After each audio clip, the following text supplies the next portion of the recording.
Olá, meu nome é Mariana Gal, esse é mais um vídeo do canal Monetizou e hoje eu pretendo falar sobre varejo, o que está acontecendo com o varejo, por que as ações estão derretendo e quais são as expectativas futuras com relação a esse mercado, principalmente agora que a Selic acabou de bater a marca de 13,25%. Tá, varejo. Varejo era um setor muito comentado até 2021. Eu acho que a Magalu acaba exemplificando muito bem isso, né? Até 2021, todo mundo que entrava no mercado financeiro queria saber qual era a próxima Magalu, né? Qual era a próxima empresa que ia se valorizar tanto quanto a Magalu tinha se valorizado. E realmente, a Magalu teve um desempenho muito bom das ações até 2021, mas de 2021 para cá, as ações despencaram mais de 80%, né? Desde o seu topo. E agora ninguém mais quer saber da Magalu, né? Agora que as ações estão em baixa, em vez de o pessoal aproveitar para comprar, o pessoal vende enquanto comprou lá na alta. E assim, usei a Magalu para exemplificar, mas isso serviria para o setor varejista como um todo. Até 2021, as empresas, tanto aqui no Brasil quanto no mundo, estavam sendo transacionadas por múltiplos muito altos e de 2021 para cá, desmoronaram, né? Tanto no Brasil, com Magalu, Via Varejo, quanto no mundo de uma forma geral. E por quê, né? Por que isso aconteceu? Porque até 2021 você tinha um ciclo de alta, mesmo com 2020 tendo pandemia, etc, etc, e agora elas despencaram. O que aconteceu nesse meio tempo? Para responder isso, eu vou falar um pouco do setor varejista, né? Quais são as características do setor e o que mudou realmente para essa queda acontecer. Primeiro, setor varejista é um setor altamente competitivo. Se você vai investir em varejo, você tem que ter isso na cabeça. A gente está falando de muitos agentes com margens muito pequenas. E por quê? Porque no final, o que é o setor varejista? A gente não vai estar falando de diferenciação de produtos, né? Essas empresas não produzem o que elas vendem, então no final elas acabam vendendo praticamente a mesma coisa. E quem vai se destacar vai ser a empresa com preço mais barato. Atualmente, grande parte das vendas são vendas digitais.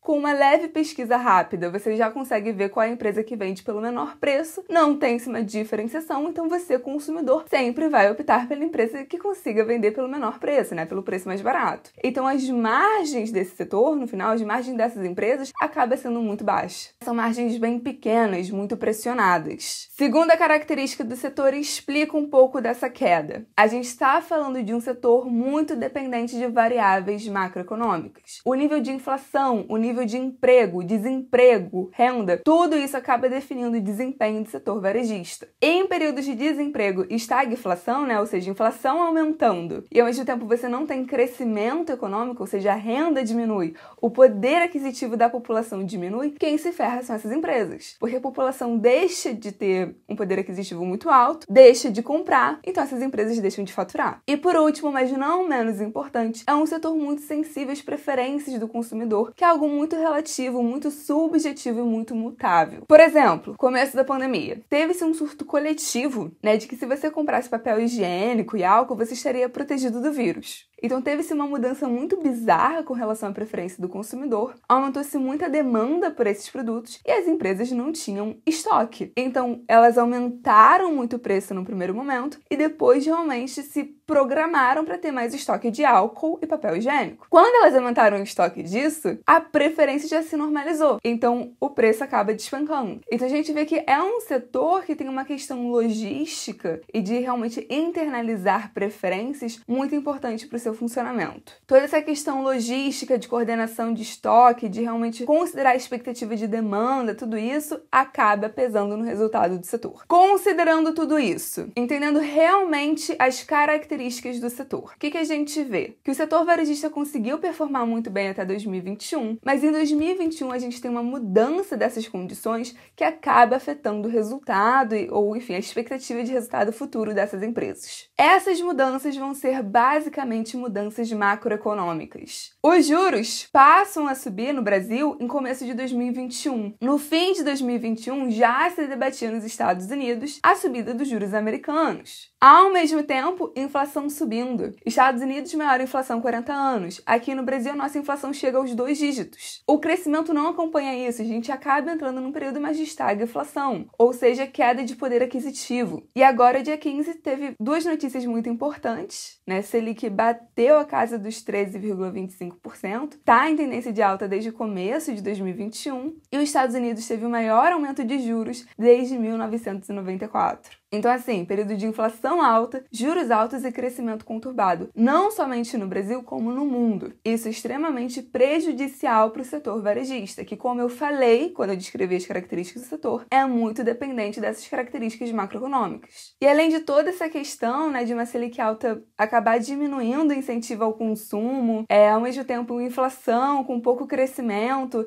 gerar realmente uma queda de poder aquisitivo, além de tudo isso que pode afetar o faturamento da empresa, uma Selic alta também acaba prejudicando a precificação dessas empresas. Juros altos afetam negativamente empresas de risco. Como assim empresas de risco? Empresas de crescimento que acabavam sendo transacionadas por múltiplos muito altos, que era o caso de Magalu e Via. E além de tudo isso, né, além dos juros altos afetarem a liquidez da economia, que pode acabar afetando no faturamento das empresas, além de afetar negativamente a precificação dessas empresas, juros altos também aumentam o custo da dívida dessas empresas. Ou seja, o resultado financeiro dessas empresas acaba sendo pressionado. Então a gente vê uma situação em que a receita não vai aumentar, pelo menos não tanto quanto aumentar em condições normais, mas o custo da dívida está aumentando, despesa financeira explode. E quando a gente vê tudo isso acontecendo num setor em que as empresas estavam operando com múltiplos muito altos, como era o caso de Magalu e de Via, isso pesa. E é interessante ressaltar que mesmo depois de toda essa queda, os múltiplos continuam altos. PL de Magalu, no pico bateu 413, extremamente alto. Agora caiu absurdamente, como eu falei, né, o preço da ação, mas quando a gente vai olhar para o múltiplo, a gente ainda acaba encontrando um múltiplo alto. Então, assim, isso pesa quando a gente vai falar de condições de macroeconômicas desfavoráveis, sabe? E quando a gente olha para o resultado do primeiro trimestre dessas empresas, a gente vê que essas condições macroeconômicas desfavoráveis tiveram seu preço. Magalu reverteu o lucro e teve prejuízo no primeiro trimestre de 2022. Quando a gente olha o resultado dela, a gente vê que ela conseguiu crescer no e-commerce e conseguiu montar um ecossistema muito legal e mesmo assim teve prejuízo. Via Varejo não chegou a dar prejuízo nesse primeiro trimestre, mas o lucro caiu em 90%. E Via ainda tem umas questões né, mais particulares. Eu não sei se vocês lembram da polêmica dos processos trabalhistas. Eu fiz até um vídeo no TikTok falando sobre isso, como eu fiquei assustada na época quando eu vi essa notícia. 2 trimestres atrás, do nada, Via aparece falando que tem 1 bilhão em processos trabalhistas. Uma situação que não tinha sido resolvida e que não tinha sido avisada, né? Realmente foi uma bomba que explodiu. Atualmente parece que a situação melhorou, mas, porra, a pessoa fica com o pé atrás depois disso, sabe? A administração da companhia do nada desenterra uma notícia dessas. Sabe? E existem outras empresas do setor, tanto aqui quanto internacional, que são muito boas, mas que também por uma questão de conjuntura macro não estão passando por um momento bom, né? Não estão tendo resultados tão bons. Principalmente quando a gente vai olhar para a ação. Como eu falei, essa queda que está tendo no Brasil, está tendo no mundo inteiro, em particular, né, muito especificamente com o setor varejista. O setor varejista foi o principal queda na Europa, se eu não me engano. Então, assim, é um momento difícil. Então, assim, falando de algumas empresas, Mercado Livre, né, que atualmente conseguiu superar a Shopee. Conseguiu não dar prejuízo no primeiro trimestre. Agora você olha para a Amazon. A Amazon já deu prejuízo, né?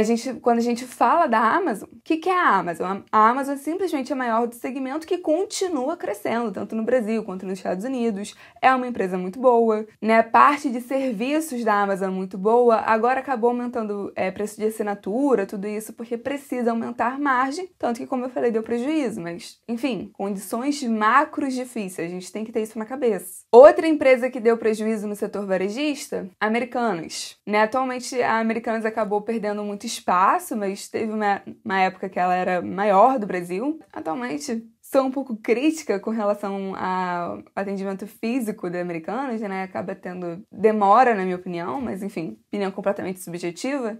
Mas enfim, outra empresa do setor varejista que já representou bastante o setor no Brasil e que atualmente está dando prejuízo. Então, assim, questões que a gente tem que considerar. E como eu falei, tudo isso está se refletindo no mercado acionário, porque essas expectativas estão sendo internalizadas. No último ano, a Amazon caiu 40%, Lojas Americanas 60%, Via caiu mais de 70% e Magalu mais de 80%. Então, assim, bem difícil. Acho que a ideia geral do vídeo foi essa, falar um pouco das características do setor varejista, falar exatamente do porquê que está caindo, qual foi o resultado de alguma dessas empresas agora nesse primeiro trimestre de 2022. E assim, fechar o vídeo falando que realmente é um setor muito competitivo, é um setor que sempre operou em múltiplos muito altos. Agora deu uma descontada forte nas ações das empresas, né, do setor. Eu ainda não estou comprando, mas quem sabe no futuro próximo eu não comece a comprar, né? Porque como eu falei, uma questão que explica tudo isso é justamente condições macroeconômicas. Eu imagino que vai continuar difícil por mais um tempinho, né? A gente vai continuar com uma Selic alta por mais um tempinho, uma inflação alta por mais um tempo, mas em algum momento, por volta de 2023, 2024, isso vai se normalizar. E quando isso acontecer, daqui a alguns anos talvez